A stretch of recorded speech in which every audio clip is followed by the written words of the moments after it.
कयाधु उस परमात्मा को प्राप्त कर लेते हैं, जिनके वचन को दृढ़ता से मान करके सुरुचि सुनीति नंदन भक्त ध्रुव जी महाराज भगवान को पा लेते हैं। भक्ति महारानी कहती है, हे ब्रह्मा जी के पुत्र, सकल कुशल के पात्र नारद जी महाराज, हम आपको प्रणाम करते हैं। नारद जी, जैसे आपने कयाधु नंदन पर कृपा करी, जैसे आपने ध्रुव जी पर कृपा करी, ऐसे मेरे पुत्रों पर भी कृपा कीजिए। नारद जी कहते हैं, माता जी आपके पुत्र तो बड़ भागी हैं, ये तो इतने महान हैं, आपके द्वारा जिनका प्राकट्य हुआ है, आपके आवाहन मात्र से भगवान नीच व्यक्ति के घर भी चले जाते हैं। भक्ति जहां चली गई भगवान वहां चले गए। तो हे माता जी, आपके पुत्रों की चिंता शीघ्र दूर हो जाए। मैं आपकी और आपके पुत्रों की अगर घर घर में और घट घट में स्थापना न कर दूं तो मुझे हरिदास न समझना। नारद जी प्रतिज्ञा कर लेते हैं कि मैं तुम्हारे दुखों को दूर करूंगा।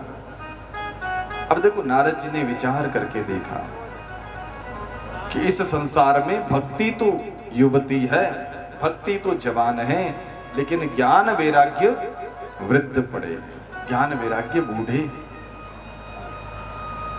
भक्ति तुम सर्वत्र देखते हैं। आज वर्तमान संसार में मंदिरों में देखो तो बहुत भीड़ मिलेगी, कथा में भी खूब भीड़ मिलेगी, सब जगह जहां देखो वह इतने श्रोता।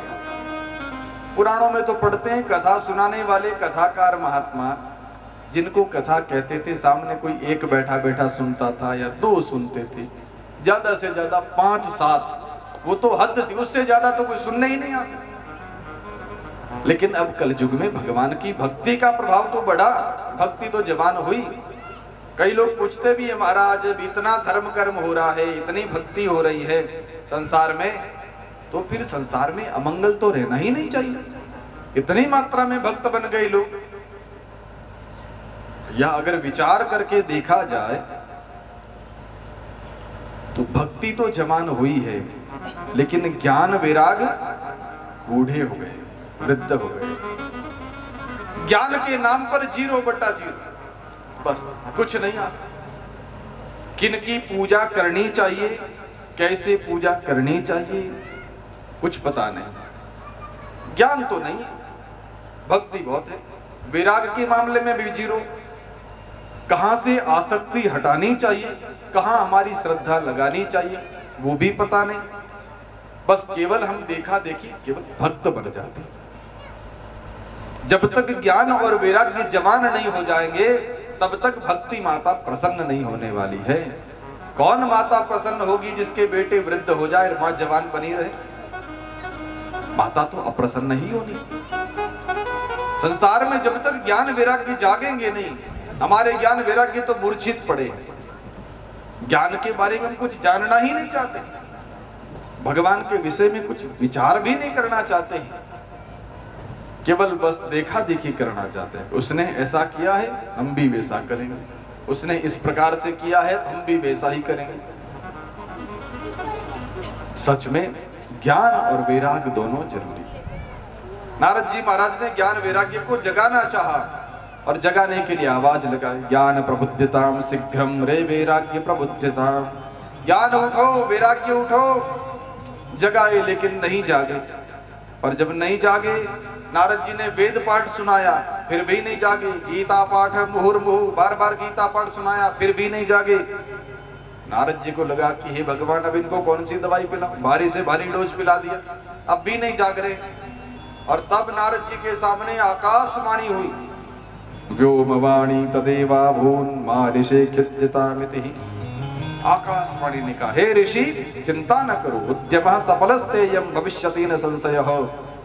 आपका किया हुआ उद्यम या परिश्रम सफल होगा भविष्य में, चिंता मत करो। नारद जी ने कहा, महाराज फिर क्या करना पड़ेगा? तो आकाशवाणी ने कहा, सत्कर्म करो, ज्ञान वैराग्य जाग जाएंगे। नारद जी ने कहा, ये वेद पाठ सुनाया, गीता पाठ सुनाया, ये सत्कर्म नहीं? सत्कर्म। चुप हो गए, कुछ बोल नहीं रहे हैं। तो कोई महात्मा आश्रम छोड़ के चले गए। नारद जी की बड़ी प्रसिद्धि है, नारद जी को सब जानते हैं, ये साक्षात भगवान के प्रिय हैं, नारायण के जब चाहे तब दर्शन कर सकते हैं। और वो कुछ पूछ रहे, किसी विषय का विशेषज्ञ व्यक्ति किसी सामान्य जन से पूछे कि महाराज इस बात का अर्थ बताना, तो सामान्य आदमी तो हाथ जोड़ के कहेगा कि आप जैसे विशेषज्ञ को हम क्या समझा पाए। ऐसे नारद जी के सामने सब मौनी महात्मा बन गए। अब नारद जी मन में विचार करने लगे कि अभी मैं कहां से पूछूं, किससे पूछूं, कौन बताए सत्कर्म क्या है। मन में विचार आया कि बद्रीनाथ चलो, वहां भगवान नर नारायण रहते हैं और नर नारायण से पूछूंगा कि महाराज आप ही बताओ वास्तव में ये सत्कर्म क्या चीज है। देखो नारद नाम किस क्यों पड़ा नारद जी का, भगवान नर और नारायण के दिए हुए ज्ञान को वो संसार को आगे देते हैं। नरम दातुम नारायणम दातुम, नारम माने ज्ञान, नारम ददाती और नहीं है भाई। जो लोग ऐसा समझते हैं कि नारद माने इधर की उधर करने वाला, उधर की इधर करने वाला, हम लोग गलत अर्थ कर रहे हैं। नारद जी बहुत बड़े महापुरुष हैं, नारद जी भगवान के बहुत प्यारे महात्मा हैं। नारद जी नहीं होते तो संसार को इतना ज्ञान मिलता ही नहीं। हम बार बार कथाओं में सुनते हैं नारद जी ने भगवान से पूछा, नारद जी ने उन ऋषि से पूछा, नारद जी ने फला व्यक्ति को यह बताया। नारद नारद नारद जगह जगह संवाद आता है, नारद ने ही तो सबको ज्ञान दिया है। तो ऐसे बड़े महापुरुष जो नर नारायण के पास चले ज्ञान लेने के लिए, और तभी वहां 4 ऋषि मिल जाते हैं, सनकादिक ऋषि। सनकादिक ऋषियों ने नारद जी को आने का कारण पूछा और नारद जी ने ये सारी बात बता करके कहा महाराज अब आप सुन लीजिए, हम उदास क्यों हैं, भक्ति का दुख देख करके हम उदास हैं कि ज्ञान वैराग्य वृद्ध हो गए हैं, उनका दुख कैसे दूर किया जाए। सनकादिक ऋषियों ने कहा महाराज ये तो बहुत सरल सा प्रश्न है, बहुत सीधा साधा समाधान है। महाराज सीधा साधा है तो हमको समझ में क्यों नहीं आ रहा। सनकादिक ऋषियों ने कहा कि सत्कर्म क्या है हम बतावें। श्रीमद् भागवतालाप सतु गीत सुखादिभिः, श्रीमद् भागवत कथा ही सबसे बड़ा सत्कर्म है। एक बार भागवत की कथा गाओ, सबसे बड़ा सत्कर्म जीवन में हो जाएगा। नारद जी ने कहा महाराज आप भी कैसी बात करते, भागवत वेदों में से निकली है और हमने वेद ही सुना दिया। जब वेद का श्रवण करके भी ज्ञान वैराग्य नहीं जागे तो फिर महाराज भागवत सुन करके ज्ञान वैराग्य की मूर्छा दूर कैसे हो जाएगी। सनकादिक ऋषियों ने कहा वाह महाराज, कोई मीठा सा आम का फल खा करके कहे कि आम का फल इतना मीठा है तो इस आम का पेड़ कितना मीठा होगा, और आम के फल को छोड़ करके कोई पेड़ को चबाने लगे तो बताओ उसको आम वाला स्वाद पेड़ में आएगा, नहीं आ सकता। वेद में से ही निकला है भागवत, लेकिन भागवत फल है और वेद वृक्ष है, उस वृक्ष में से ये रस निकल करके आया। कोई कहे कि घी से दिया जल रहा है, घी खत्म हो गया, घी तो दूध में से ही निकलता, चलो दिए में दूध डाल दो। दूध डाल देने से दीपक नहीं जलेगा, वहां तो दूध में से निकला हुआ घी ही काम आएगा। चाय बनाते समय विचार करो कि चाय में चीनी डालना, चलो चीनी तो खत्म हो गया पर गन्ने का रस पड़ा, गन्ने से ही तो शक्कर बनती। अब गन्ना डाल दो चाय बनेगी, वो स्वाद आएगा नहीं आएगा। गन्ने से बनी हुई शक्कर जो काम कर सकती है वो गन्ना नहीं कर सकता है। दूध से निकला हुआ घी जो काम करता है वो दूध नहीं कर सकता है। ऐसे वेदों से निकला हुआ भागवत जो काम करता है वो स्वयं वेद भी नहीं कर सकते हैं। सनकादिक ऋषियों ने जैसे ही नारद जी को समझाया, नारद बाबा ने तुरंत महात्माओं के चरण पकड़ लिए। समझ गया महाराज, अब मुझे पता चला है कि आप जैसे महापुरुष अगर न मिले तो सीधी सादी बात भी समझ में नहीं उतरती। अब मुझे पता चला कि भाग्योदयेन बहुजन्म समर्जितेन सत्संगमं च लभते पुरुषो यदा वै अज्ञान हेतु कृत मोह मदांधकार नाशम विदाय तदोदयते विवेकः। बहुत जन्मों का पुण्य करते करते जब वो सारा पुण्य एक साथ में उदित होकर के फल देता है तो भगवान की कथा दे देता है, भगवान की कथा सुनने को मिल जाती है। आप जैसे महापुरुष मिल जाते हैं महाराज। सत्संगमं च लभते पुरुषो यदा वै, और उस सत्संग से मिलने से होता क्या, तो का अज्ञान हेतु कृत मोह मदांधकार नाशम। अज्ञान के द्वारा मोह रूपी अंधकार छाया हुआ है। अज्ञान क्या है? ज्ञान का अभाव। ऐसे जैसे रात्रि सूरज का अभाव है, ऐसे ज्ञान के अभाव का नाम है अज्ञान। और जैसे रात के अभाव में, सूरज के अभाव में रात्रि में अंधकार होता है, ऐसे अज्ञान जहां है वहां भयंकर मोह होगा। मोह माने अंधकार, महामोह माने अमावस की रात। तो कहा हमारे जीवन के भीतर ये जो महामोह है, ये भारी अज्ञान का अंधकार है, ये अंधकार का नाश कैसे होगा? बोले आप जैसे संत महापुरुष मिले, सनकादिक ऋषियों से नारद जी कह रहे हैं, ऐसे महात्मा मिले और उन महात्माओं के ज्ञान के द्वारा तदोदयते विवेक, जो विवेक उत्पन्न होता है, विवेक सूरज है, और उस सूरज के प्रकाश से हमारे भीतर में अज्ञान का अंधकार जो पड़ा है वो दूर हो जाता है। इसलिए तो तुलसीदास जी महाराज भी कहते हैं कि बिनु सत्संग विवेक न होई, राम कृपा बिनु सुलभ न सोई। बिनु सत्संग विवेक न होई, राम कृपा बिनु होई, राम कृपा बिनु सुलभ न सोई। बिनु सत्संग विवेक न होई, राम कृपा बिनु सुलभ न सोई। राम कृपा बिनु सुलभ न सोई। राम कृपा बिनु सुलभ न सोई। बिना सत्संग के विवेक नहीं होता है। तो यह विवेक किसको कहते हैं? सही क्या है, गलत क्या है, सच क्या है, झूठ क्या है, करना क्या है, छोड़ना क्या है, क्या करने योग्य धर्म है, क्या त्यागने योग्य धर्म है, ये सारी बात जिस बुद्धि पढ़ने से साक्षरता आती है। और हमारे महात्मा लोग कहते हैं केवल पढ़ाई किया, खूब पढ़ाई करी, लेकिन शास्त्र नहीं सुने, सत्संग नहीं करा, संस्कार नहीं आए, तो साक्षरा राक्षसा भवती। साक्षर का उल्टा राक्षस होता है। साक्षरा राक्षसा भवती।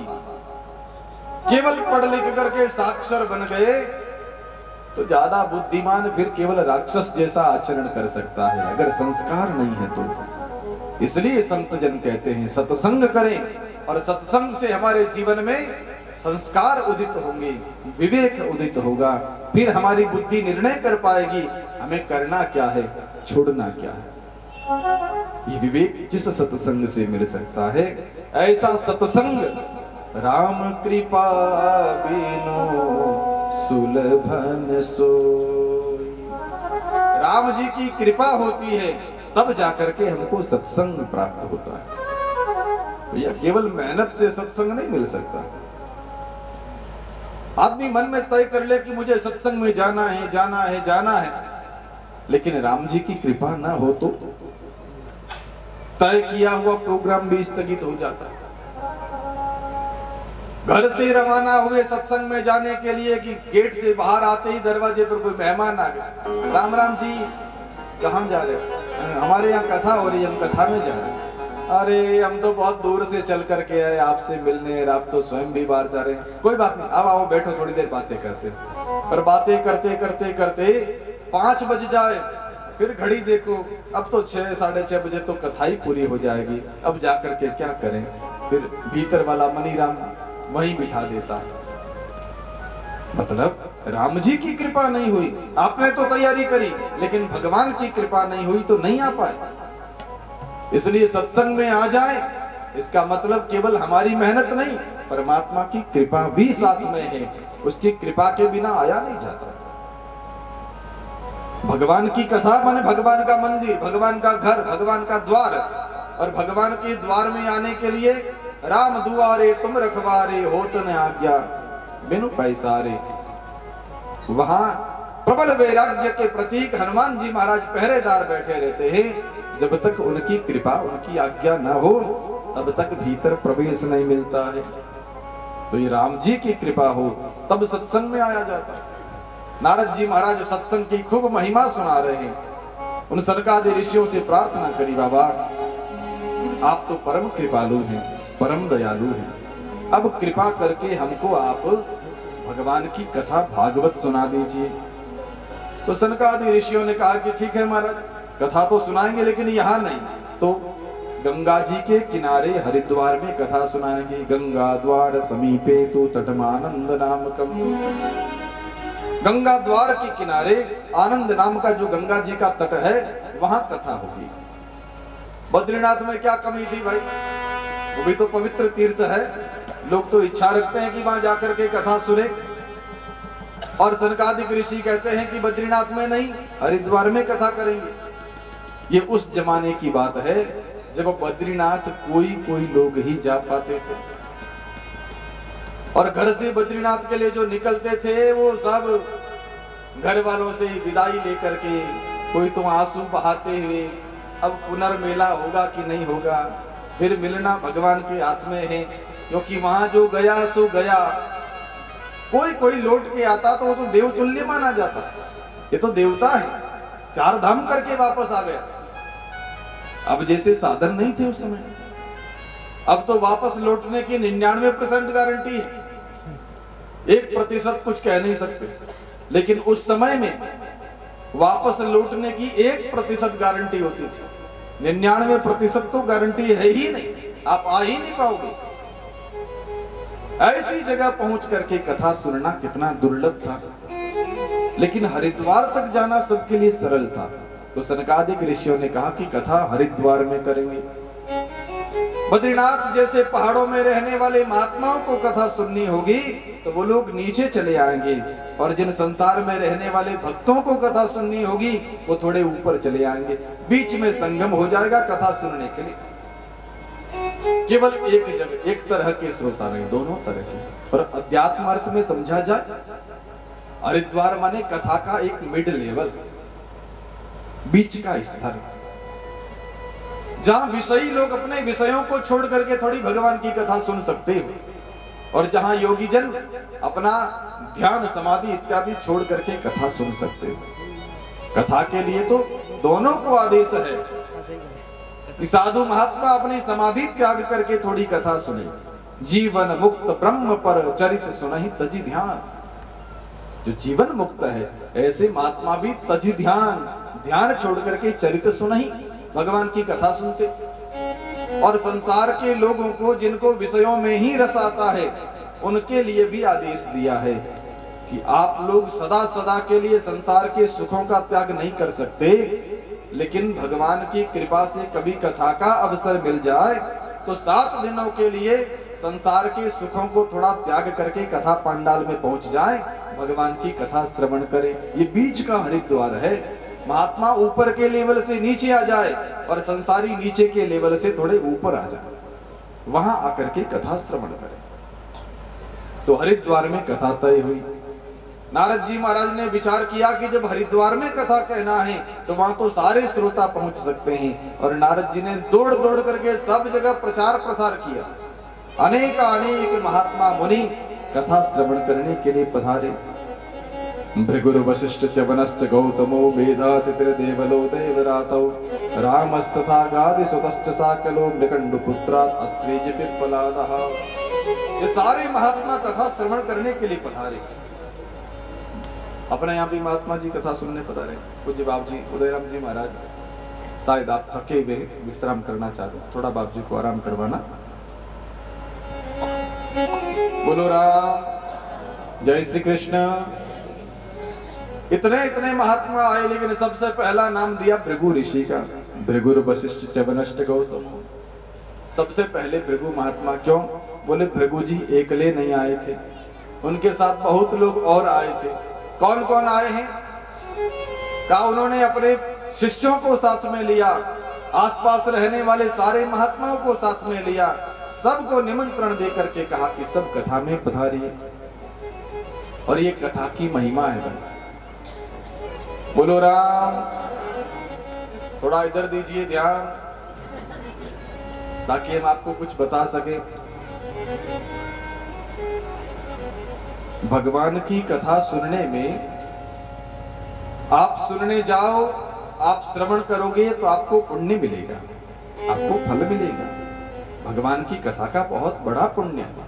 हमने अभी अभी दर्शन किया था कि गंगा जी में नहाने का जो पुण्य है उससे भी ज्यादा श्रेष्ठ पुण्य है कथा श्रवण करने का, उससे भी बड़ा पुण्य है कथा सुनने का। लेकिन आप स्वयं सुनने आए तो आपको फल मिला, लेकिन आप किसी और को साथ लेकर के आए कथा सुनने के लिए तो फिर आपको दुगुना फल मिला, क्योंकि आपने किसी और को भी उसमें प्रेरणा दी है कथा सुनने के लिए। प्रयास करें। आप सबसे तो मैं निमंत्रण दे ही रहा हूं कि कल जब कथा में पधारो तो अकेले नहीं आना है, अपने आसपास वालों को सबको साथ लेकर के आना और उनको कह मत देना कि हम आपको इसलिए ले जा रहे हैं कि आपका पुण्य हमको भी मिलेगा, नहीं तो वो आएंगे भी नहीं। हाँ जरूर। देखो भैया, एक कंपनी में किसी ऐसी कुछ कंपनियां है ना जिनमें नीचे नीचे एक व्यक्ति कड़ी टू कड़ी जोड़ते जाओ तो उन लोगों का जितने लोग जोड़ेंगे उतना कमीशन, किसी कंपनियां कुछ काम करती हैं उनको कमीशन मिलेगा। तो जब संसार की सामान्य कंपनियां एक से एक आगे जोड़ते जाओ तो उनको कमीशन देती है, तो भगवान की कंपनी तो बहुत बड़ी है और उसमें हम कड़ी से कड़ी किसी दो लोगों को भी भगवान की कथा में ले आवे तो ठाकुर जी जो कमीशन देते हैं वो बहुत बड़ा वाला है। इसलिए भगवान का कमीशन माने उनकी कृपा, उनका पुण्य प्राप्ति, जीवन की समृद्धि, जीवन में सुख, जीवन में शांति, ये सब कुछ मिलेगा। तो यहाँ नारद जी महाराज अनेक महात्माओं को निमंत्रण देकर के लाए। सनकादिक ऋषियों ने कथा प्रारंभ करी और कथा में सबसे पहले कहा ये कथा सदा सेव्या श्रीमद्भागवती कथा यस्याः श्रवण मात्रेण हरिश्चित्तम समाश्रये। इस कथा को तो सदा सदा सदा सुनते रहना चाहिए। सुनने से फल क्या मिलेगा महाराज? हम तो स्वार्थी लोग, पहले बताओ सुनेंगे तो होगा क्या, फल क्या मिलेगा? तो यहाँ सनकादिक ऋषि फल बता रहे हैं। यस्याः श्रवण मात्रेण हरिश्चित्तम समाश्रये। इसको सुनने मात्र से वह हरि, वह परमात्मा, वह बांके बिहारी कृष्ण कन्हैया हमारे हृदय में आकर के चिपक जाएगा, हृदय में वो बैठ जाएगा। हरिश्चित्तम समाश्रये। भगवान कान के द्वारा अंदर उतरते हैं। कान से आपने कथा श्रवण करी, कानों के द्वारा परमात्मा हृदय में आकर के बैठ जाते हैं और वह एक बार हृदय में आकर के बैठ गया तो फिर उनको निकालना संभव नहीं। सदा सदा के लिए अपना साम्राज्य हृदय में ही जमा लेंगे। और अगर आनंद सिंधु हमारे हृदय में बैठा हो तो फिर हमें आनंदित होने से कौन वंचित रख सकता है? हम भी तो आनंद में ही गोते लगाएंगे। उस आनंद सिंधु परमात्मा को हृदय में बिठाएं, उसके लिए कथा सुने, सदा सुने, सदा सुने। और सदा न सुन सके तो फिर 7 दिन सुने। सनकादिक ऋषियों ने भागवत कथा प्रारंभ करी और भागवत जी की जो महिमा, अद्भुत ज्ञान, ये अद्भुत प्रकाश नारद जी के सामने प्रकट होने लगा। अब देखो यहाँ एक बहुत बड़े चमत्कार की बात आती। कथा कहां पर हो रही थी? हरिद्वार में। और नारद जी जिनके लिए कथा करवा रहे थे ज्ञान वैराग्य की मूर्छा दूर करने के लिए, ज्ञान वैराग्य कहां पर थे? वृंदावन में। वृंदावन में, हरिद्वार में 400 किलोमीटर की दूरी। अब कथा 400 किलोमीटर दूर हो गई और उसका असर 400 किलोमीटर दूर तक कैसे पहुंचेगा? बोले भगवान की कथा कहीं पर भी हो, जैसे आपने तालाब में एक कंकर फेंका, शांत पड़े पानी में जैसे ही कंकर पड़ा लहरें उठने लगती और वह लहरें जहां कंकर पड़ा वहां बड़ी है, लेकिन फिर धीरे धीरे धीरे धीरे कम होते होते होते होते वो तालाब के किनारे तक पहुंचती है। बस ऐसे कथा एक जगह हो लेकिन उस कथा की जो लहरें हैं वो सारे ब्रह्मांड तक पहुंचती है, ब्रह्मांड की हर किनारे तक पहुंचती है।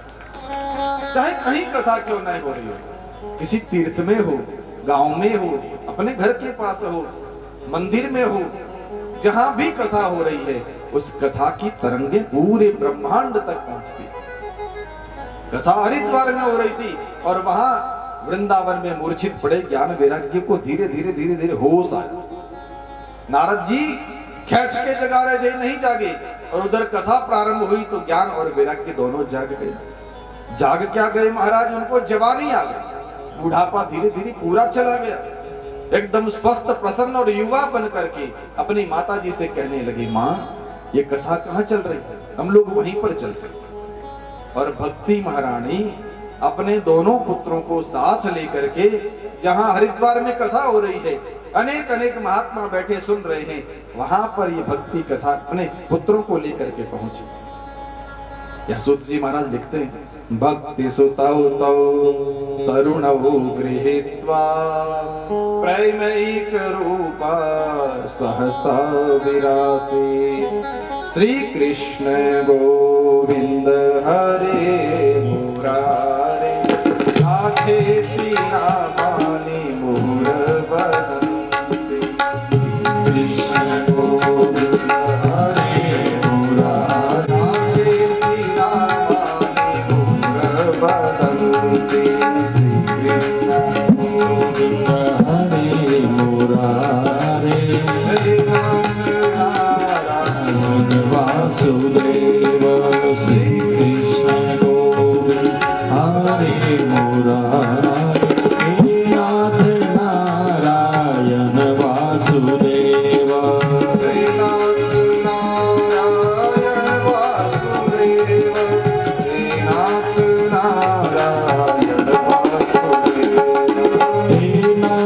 नारायण वासुदेव। हे नाथ नारायण वासुदेव। हे नाथ नारायण वासुदेव। हे नाथ नारायण वासुदेव। हे नाथ नारायण वासुदेव। हे नाथ नारायण वासुदेव। हे नाथ नारायण वासुदेव।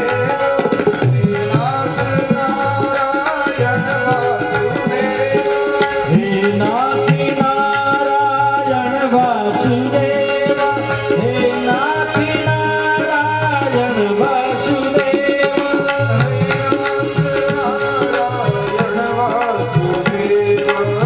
नाथ नारायण वासुदेव। हे नाथ नारायण वासुदेव। हे नाथ नारायण वासुदेव। श्री कृष्ण गोविंद हरे मुरारे हे नाथ नारायण वासुदेव। श्री कृष्ण गोविंद हरे मुरारे हे नाथ नारायण वासुदेव।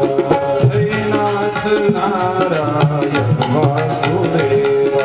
हे नाथ नारायण वासुदेव।